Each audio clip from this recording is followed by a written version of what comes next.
Hello, how y'all doing? Tracy's Kitchen and Appalachian Adventures. I want to talk to you today about this verse in Proverbs 22:7. The rich ruleth over the poor, and the borrower is servant to the lender. I'm going to talk about the first part. The rich ruleth over the poor.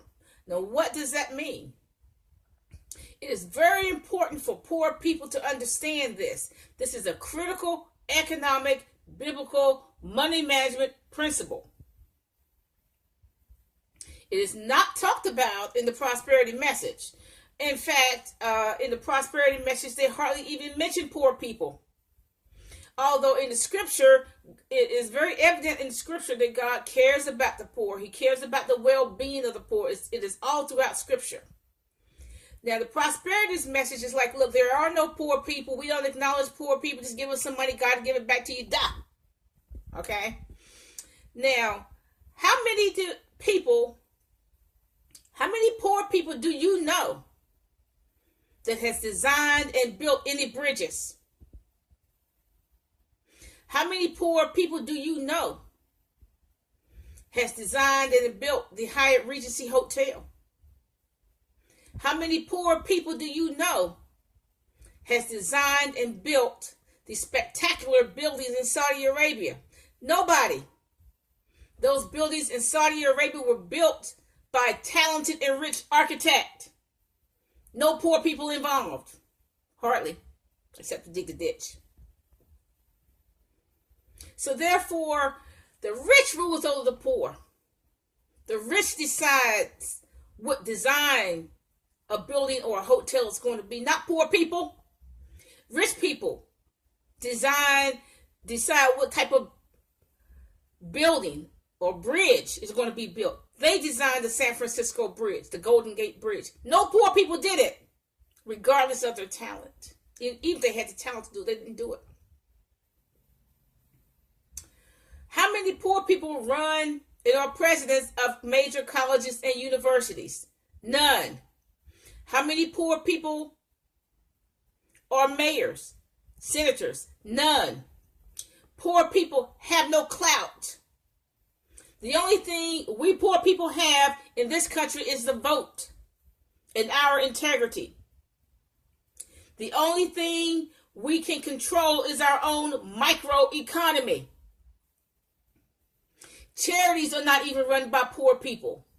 Poor people don't even decide what a street should be called. Okay, they don't even have any decision about that. All poor people can do is control their own microeconomy, their own piece of land, their own household. Or if you have multiple pieces of land like me, okay, we can control that. We can control some of our children. Therefore, poor people cannot make demands on the system, on any system. Just ask the people in the poor blacks, for example, in Alabama, Louisiana, and Mississippi. They can't even make a demand on those states to put a sewer system in their yard. Their sewer system is the backyard. You're supposed to use a backyard for gardening, usually, not for a toilet. Those blacks in Mississippi, Alabama use the backyard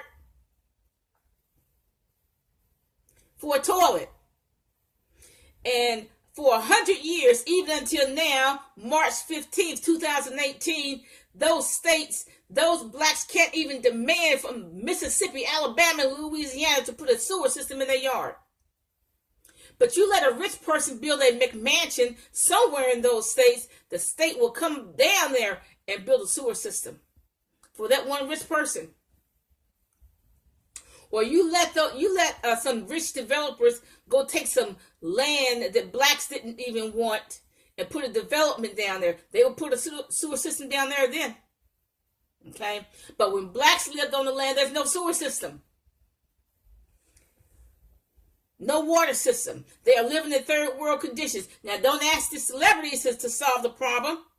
Don't ask those billionaire celebrities, those billionaire athletes, those billionaire blacks in media to solve the problem, because they aren't. They're selfish. Don't ask these $1 billion and $100 million Christian ministries to solve the problem, because they aren't. There's enough wealth in the Christian community to solve that whole problem, but they're not going to do it. In fact, there's enough wealth in the Christian community that they can make a serious dent in the homeless problem. All they got to do is buy the houses and put people in it. All they have to buy is the hotels and put people in it. Simple. But don't ask the Christians to do that. Don't ask these rich $1 billion, $100 million Christian ministries to do that. They aren't going to do it. God told the church to take care of the poor. He didn't tell the Gentiles. He didn't tell people who are without Christ to take care of the poor. He commissioned that to the church. The church is not doing it because they're too full of self. All they think about is their self and their jet. They're this and they're that. Poor people, you know what? You see it all the time. What is the ghetto? The ghetto is a concentration of poor people who are trying to make demands on the system, and the system says no. That's why you have these stupid fights in Family Dollar. I go in Family Dollar, I'm out in 1 minute. These inner city women go to Family Dollar and demand from Family Dollar, why don't you have such and such detergent? We don't have it. Next thing you know, they're in a physical fight with the clerk. And that's not a pretty picture.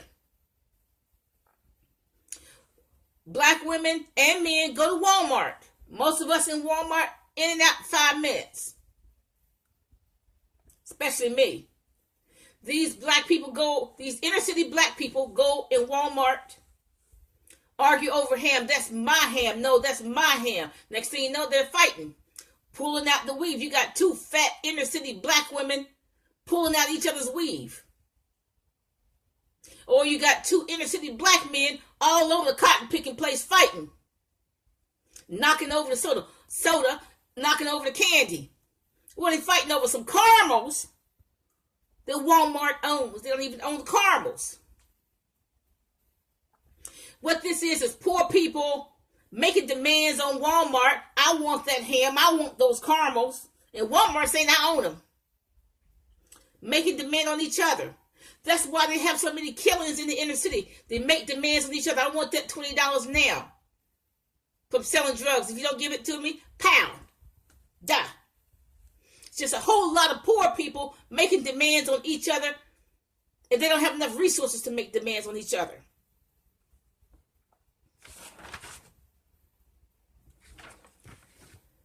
Poor people, the rich rules over the poor. Poor people have no clout.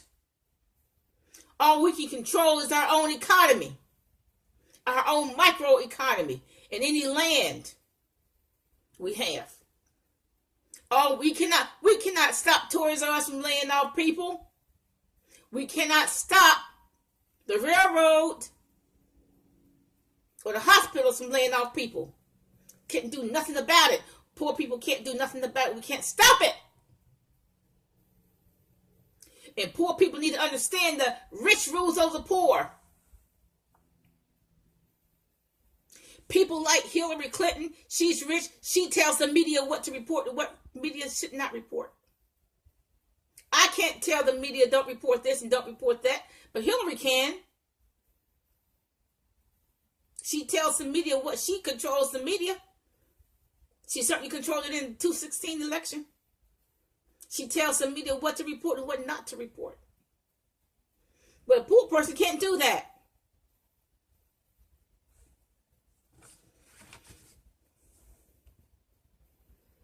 Now, what I don't understand, you take like on Facebook, on Instagram, you got a bunch of poor people making demands of the system. You got a bunch of poor people having these GoFundMe accounts trying to raise money, $200,000 so the people can buy her a Lincoln. Or the people can buy her a $200,000 condo. Now this poor woman, her Social Security check is $500, and she living in Hyannisport, Massachusetts, where the average income is $750,000 a year. How stupid is that?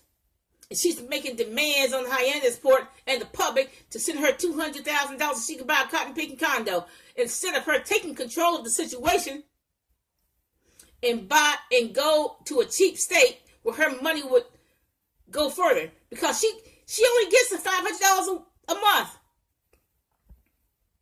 In a city or whatever Hyannis Port is, the port, whatever, where the average income is $750,000 a year. She's way out of her league, but she's trying to make a demand on the public. Send me $200,000 so I can buy a $200,000 condo. How ridiculous is that? But you know, there are going to be some stupid, poor people that's going to send her money. And then you got these poor people, I need on Facebook, YouTube, everywhere, making demand on the public. I need some more fishing gear. Send me some money now. I need a Ninja blender. Stupid stuff.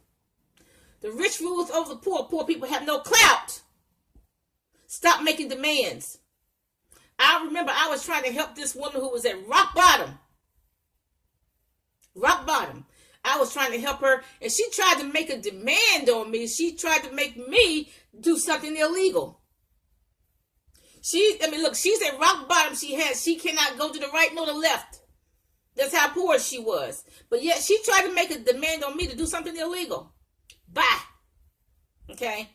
Haven't seen her since. You got to understand, when you poor, you cannot control this economy, but you can only control your own economy. Poor people are so stupid. They give money to these little mom and pop stores that sell rotten meat and treat blacks with disrespect. But yet they keep giving them their dollars. If these little mom and pop stores all throughout the inner city don't even hire blacks. They don't even hire American blacks. I mean, at least if you spend money at Food Line, they halfway hire blacks. But blacks keep giving their money to these little stupid mom and pop stores run by foreigners. And they treat them with disdain and disrespect. And black people keep giving them their dollars for that rotten food, rotten vegetables, 100-year-old potato chips. Proverbs 22:7. The rich ruleth over the poor. Bye.